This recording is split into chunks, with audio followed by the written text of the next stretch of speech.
Hi students, welcome back to English Journey.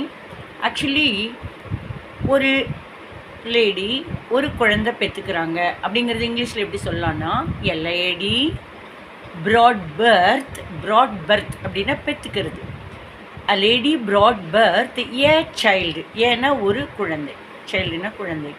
இதுவே ஒரு lady வந்துட்டு 2 குழந்தைங்க ஒரே பிரசவத்தில் பெற்றுக்கிறாங்க அப்படின்னா a lady brought birth twins.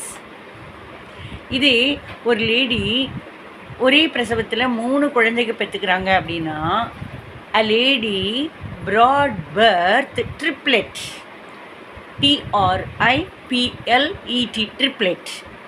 இதே ஒரு லேடி 4 குழந்தைகளை ஒரே பிரசவத்தில் பெற்றுக்கிறாங்க அப்படின்னா a lady brought birth quadruplet. QUADRUPLET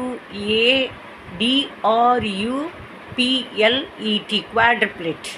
இதே ஒரு லேடி ஒரே பிரசவத்தில் 5 குழந்தைங்க பெற்றுக்கிறாங்க அப்படின்னா a lady brought birth quintuplet. QUINTUPLET quintuplet. ஓகேங்களா? நம்ம இது ஈஸியாக தெரிஞ்சுக்கலாம். ஏன்னா இங்கிலீஷில் எல்லாமே நம்ம பேசுகிறப்ப நம்ம தமிழில் பேசினா நல்லா இருக்காது இல்லையா? இப்போ நம்மளாம் ஸ்டைலிஷாக பேசணுன்னு ஆசைப்படலாம். சின்னவங்க, நடு வயசு இருக்கிறவங்க, இவங்க எல்லாமே தெரிஞ்சுக்கலாம். யங்ஸ்டர்ஸு, டீனேஜர்ஸ், அவங்க ஸ்டைலாக அழகாக பேண்ட்டெல்லாம் போட்டு நல்லா ஃப்ரீ ஹேர் எல்லாமே அழகாக பண்ணிக்கலாம். பட் திடீர்னு இந்த வேர்டு தெரிலனா கஷ்டமாக இருக்கும் இல்லையா? இங்கிலீஷில் பேசணுன்னு ட்ரை பண்ணி பேசிகிட்டு இருக்கிறப்ப நடுவில் இந்த வேர்டு தெரிலனா அது தமிழில் சொன்னால் நல்லா இருக்காது இல்லையா?